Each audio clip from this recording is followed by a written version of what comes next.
ನಮಸ್ತೆ. ಉಪ್ಪಿಟ್ಟು ಅವಲಕ್ಕಿ ಮಾಡುವ ವಿಧಾನವನ್ನು ನೋಡೋಣ. ಮೊದಲಿಗೆ 2 ಕಪ್ ಬಾಂಬೆ ರವೆಯನ್ನು ಚೆನ್ನಾಗಿ ಹುರಿದುಕೊಳ್ಳಬೇಕು.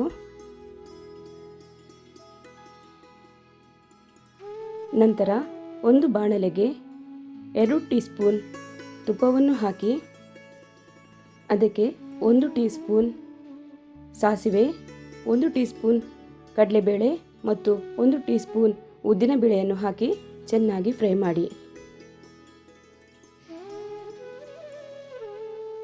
ನಂತರ ತುರಿದ ಶುಂಠಿ ಮತ್ತು 2 ಗ್ರೀನ್ ಚಿಲ್ಲಿಯನ್ನು ಹಾಕಿ ಮತ್ತು ಕರಿಬೇವನ್ನು ಹಾಕಿ ಚೆನ್ನಾಗಿ ಫ್ರೈ ಮಾಡಿ. ನಂತರ 6 ಗ್ಲಾಸ್ ನೀರನ್ನು ಹಾಕಿ ಚೆನ್ನಾಗಿ ಕುದಿಸಿ.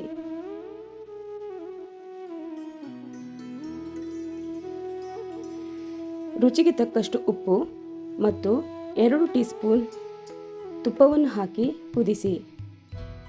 1 ಟೀ ಸ್ಪೂನ್ ಸಕ್ಕರೆಯನ್ನು ಹಾಕಿ.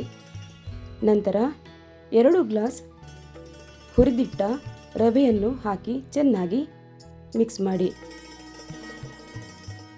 ನಂತರ ಅದಕ್ಕೆ ಕೊತ್ತಂಬರಿ ಸೊಪ್ಪನ್ನು ಹಾಕಿ ಚೆನ್ನಾಗಿ 2 ನಿಮಿಷದವರೆಗೆ ಮಿಕ್ಸ್ ಮಾಡಿ. ಈಗ ಅವಲಕ್ಕಿ ಮಾಡುವ ವಿಧಾನ: 2 ಟೀ ಸ್ಪೂನ್ ಕೊತ್ತಂಬರಿ ಬೀಜ, 1.5 ಟೀ ಸ್ಪೂನ್ ಜೀರಿಗೆ ಇವನ್ನು ಚೆನ್ನಾಗಿ ಎಣ್ಣೆಯಲ್ಲಿ ಸ್ವಲ್ಪ ಹುರಿದು ಮಿಕ್ಸಿಗೆ ಹಾಕಿ. ನಂತರ 6 ಘಾಟಿ ಮೆಣಸನ್ನು ಹಾಕಿ ಚೆನ್ನಾಗಿ ರೋಸ್ಟ್ ಮಾಡಿ. ಕರಿಬೇವನ್ನು ರೋಸ್ಟ್ ಮಾಡಿ ಅದನ್ನು ಮಿಕ್ಸಿಗೆ ಹಾಕಿ ತರಿತರಿಯಾಗಿ ರುಬ್ಬಿ.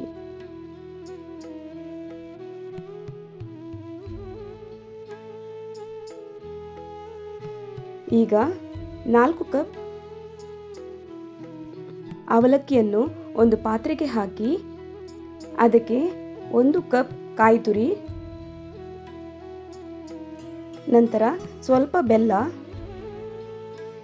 ರುಬ್ಬಿದ ಮಸಾಲೆಯನ್ನು ಹಾಕಿ ಚೆನ್ನಾಗಿ ಮಿಕ್ಸ್ ಮಾಡಿ.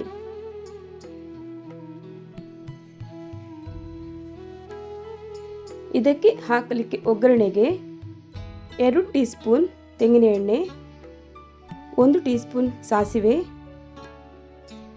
ಸ್ವಲ್ಪ ಜೀರಿಗೆ ಮತ್ತು 1 ಘಾಟಿ ಮೆಣಸನ್ನು ಹಾಕಿ ಒಗ್ಗರಣೆಯನ್ನು ಹಾಕಿ ಮತ್ತು ಅವಲಕ್ಕಿಯನ್ನು ಚೆನ್ನಾಗಿ ಮಿಕ್ಸ್ ಮಾಡಿ.